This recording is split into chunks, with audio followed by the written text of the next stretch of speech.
বিসমিল্লাহির রহমানির রহিম। প্রিয় বন্ধুগণ,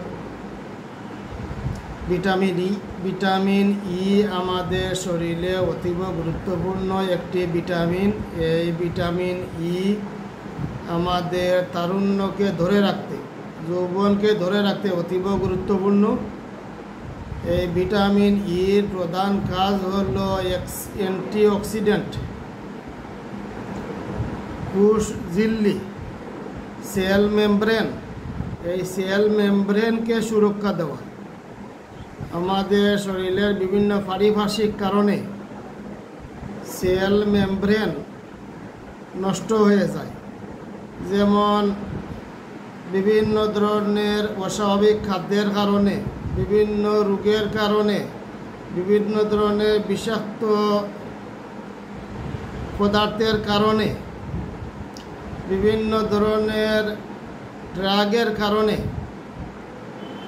আমাদের শরীরের সেল মেমব্রেন অনেক সময় নষ্ট হয়ে যায়। সেল মেমব্রেন নষ্ট হলে সেলগুলো ধ্বংস হয়ে যায়। এই সেলগুলো ধ্বংস হলে শরীরে বিভিন্ন ধরনের জটিল রোগ বাসা বাঁধে। তাই এই ভিটামিন ই এই সেল মেমব্রেনগুলোকে পুনর্গঠন করতে সাহায্য করে। ভিটামিন ইর সাহায্যে সেল মেমব্রেনগুলো পুনর্গঠন হয়।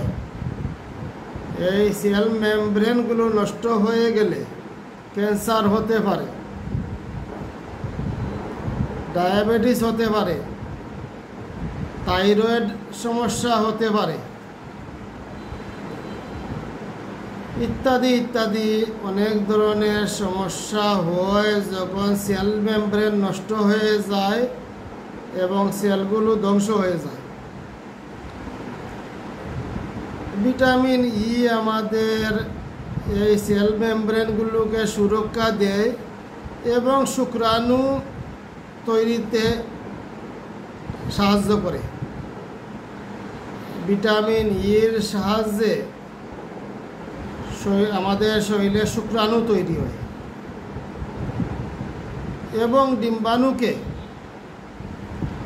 ম্যাচুরিটি দিতে ভিটামিন ই অতীব গুরুত্বপূর্ণ। এই ডিম্বাণুর ম্যাচুরিটি ঠিকমতো না হলে এবং শুক্রাণু ঠিকমতো তৈরি না হলে,